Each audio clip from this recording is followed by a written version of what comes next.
Theater of the Mind. Okay, stop me if you've heard this one. So a DJ, a camera shop tech, and a lawyer walk into a bar. Okay, there's no punchline to this one. That's the description of how this show got started. The bar in this case was actually Haunt Forum, and we were just three ordinary guys, one in Cape Cod, one in Philly, and one in St. Louis, who wanted to do a couple episodes of a podcast about home haunting and our love of all things Halloween. And now, here we are, a little less than 12 years and 85 shows later. I can't really call that a respectable run because the words Hauntcast and respectable don't belong in the same sentence together, but it's a good run nonetheless. Lately, I've been thinking a lot about Halloween and the impact of the lockdowns and restrictions on gatherings and how that can impact people's enthusiasm for the holiday. It shouldn't dampen it. Yeah, they're a pain in the ass and they can limit the choices haunters in each particular area have. As I've mentioned a few times in the last couple of shows, though, there are nonetheless a lot of ways of getting around some of them and still having a good time and creating something the neighborhood will enjoy. Halloween is one of our true joys in life. We wouldn't have been doing this show for as long as we have if we weren't obsessed with it. So forgive me if I take the time to wax a little nostalgic and muse over our sordid history. So anyway, these three aforementioned clowns recorded a bunch of stuff and knocked together a show and put it out there, mentioned it on Haunt Forum and Halloween Forum, and people responded with enthusiasm. They liked it, they demanded more. We started adding more people to the mix, the cast got bigger and more diverse, and so did the show. There was already an established podcast out there centered around the professional haunt industry, but we wanted something for the homies. The other show went out of its way to try to sound authoritative and professional yet edgy, but the delivery was stilted and repetitive, and the attempts at humor usually fell flat. We were different. We weren't professionals in the industry, and we made no effort to pretend that we were experts. In fact, we made ample use of self-deprecating humor and gratuitous buffoonery as our little way of showing that we were just in it for fun. We were politically incorrect, irreverent, sometimes vulgar, often inappropriate, and patently refused to take ourselves too seriously. Of all Chris's show intros, I think my favorite was his opener for our 10th anniversary show. Good evening. I'm Chris Baker, your G-host. 10 years ago, Revenant and I connected on Haunt Forum and decided to create a sophisticated podcast that was informative, thought-provoking, yet entertaining, with the highest production quality and filled with the industry's most talented personalities. But instead, we created this. Hauntcast. If Halloween were a high school, we weren't the Chads and Buffys being seen in the cafeteria and the football field, posturing for popularity. That was the other show. We were the C&D students in the leather jackets and torn jeans, cutting class and smoking outside by the dumpster. We embraced our misfit status, and people appreciated our authenticity. Chris gave us total creative freedom with our segments, his only guideline being, make it at least 8 minutes long and don't suck. We all did our own thing, and Chris used his DJ and radio experience to somehow hammer it all together into a variety show that sounded polished and professionally produced. We were amazed at how well it came together and blown away by the feedback we received. Early on, in our first and second season, our rapidly increasing popularity was amazing to me. Our audience grew by leaps and bounds, and we were flooded with emails of praise and encouragement. The online message forums and chat rooms were abound with minions remarking how funny and informative the show was. In telling my brother and sister about the show, I was absolutely flabbergasted to report that I actually had fans, not just nationally, but internationally as well, with appreciative minions in Canada, the UK, Germany, and South Africa. Hell, one of them was even a Korean pop star. I had no idea who the guy was, I'd never heard of him, but he knew who I was, and I could barely wrap my head around that. I'm nobody, I'm just some guy. As Andy Warhol predicted, at some point everyone is going to have 15 minutes of fame. But when those 15 minutes come, usually you're just not prepared for it. Granted, the Halloween haunter community is a pretty small pond, but when people in it acknowledge you as a significant fish, it's a pretty heady feeling.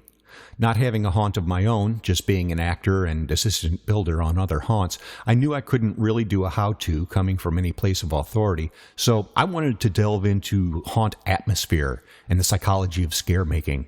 The online forums and websites of other haunters gave me a bounty of awesome material to gather on every haunting topic imaginable. Sure, a lot of the haunts were pretty similar, a kind of random collection of creature props and tombstones, the sort of haunt I've referred to as a Haunts 57, a reference to the Heinz 57 steak sauce so named for its long list of different seasonings. But many of them really got involved in specific themes, characters, and stories, and the creativity and thought that went into them fascinated me. With such an embarrassment of riches available on the internet, it was an easy matter to take a specific aspect or concept and just do a thought exploration on it. Not so much an instructional, just a probe into the possibilities to get people's imaginations lubed up and primed and running on their own. I figured if I can provide inspiration for even one new idea for the listeners, then it was time well spent. So it really made me feel good every time I got an email or a private message that I inspired someone to build a particular prop or try a new technique. I was really happy that someone with my relatively limited experience, had something to offer to seasoned veteran haunters. I think my favorite segment that I've done was the Theater of the Mind I did for our first October show. A series of vignettes where I played on people's names to illustrate many different types of haunters. This one is commonly referred to as the Don't Be a Dick segment. I'm rather proud of that one. Talking to minions, I'm interested in hearing what other people's favorites are. I was surprised by how many people favorited the Bullwhip segment, where I likened haunt creation to the construction and cracking of a whip. That one was an absolute Hail Mary for me. I had a terrible case of writer's block, and by Sunday evening I still couldn't think of a topic. And the segment was due on Monday. So I sat down and just started writing about whatever was on my mind and hoped it would lead somewhere. And at that time, what was on my mind was whip cracking, since I just learned how to that weekend. And if you followed me for a long time, you know that my Halloween geek mind usually only needs about 3 degrees of separation to draw a parallel between Halloween and pretty much anything. And the segment came together. Another one the audience responded well to was the one about weather effects. A well-known and respected pro hunter actually contacted me and asked if he could use some bits of the transcript from it to use in his press release for that season. He even gave me some free copies of his books as a thank you. That totally blew my mind. I also liked the bestiary segment I did about insects. Our own G-host Chris thanked me for that one as he got the idea to incorporate giant mutant insects into his village mire haunt. Not all of my little showpieces were hits.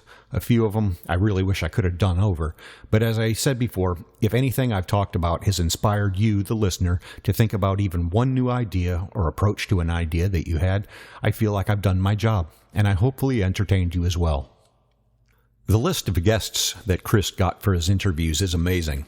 A lot of awesome home haunters, yeah, but also big-time pro haunters, artists, musicians, and authors. A real who's who of Halloween. And we still joke about how mind-blowing it is that we managed to get 2 huge names in the haunt industry, longtime veteran pro haunter Ed Gannon and voice from hell Dick Terhune, on board as actual members of the Scream team.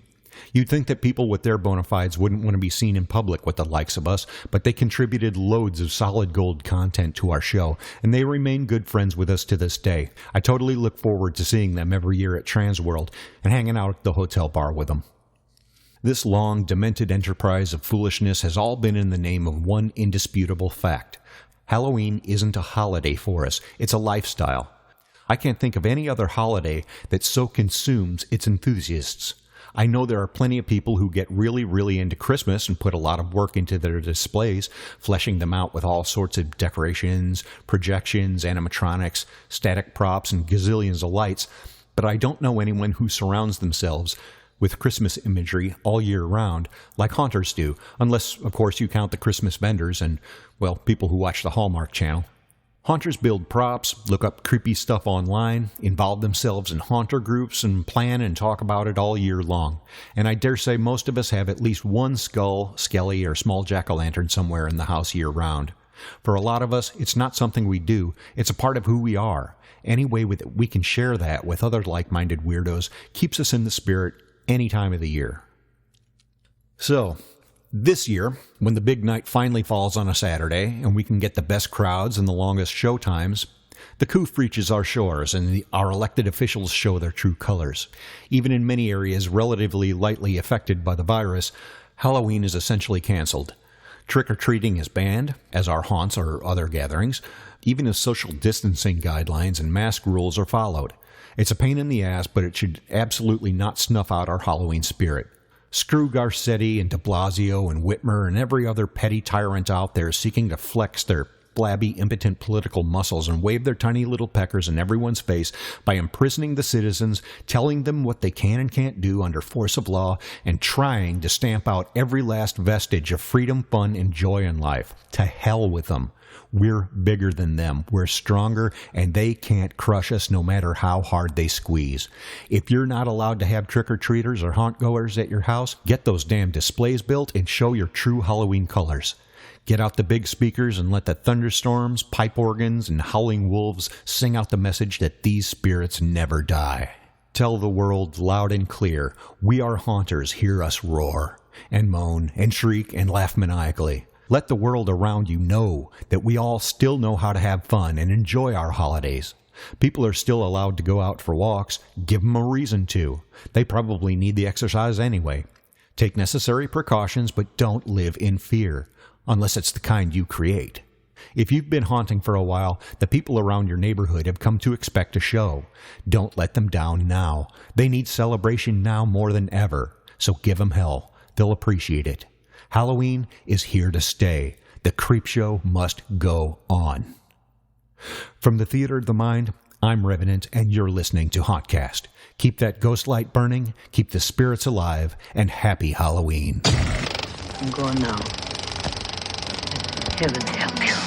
Please like and follow the podcast. Stalk us on Instagram, Facebook, and YouTube. Links in the description. And help us by sharing Hauntcast with all your haunted Halloween brethren. Until next time, stay scary.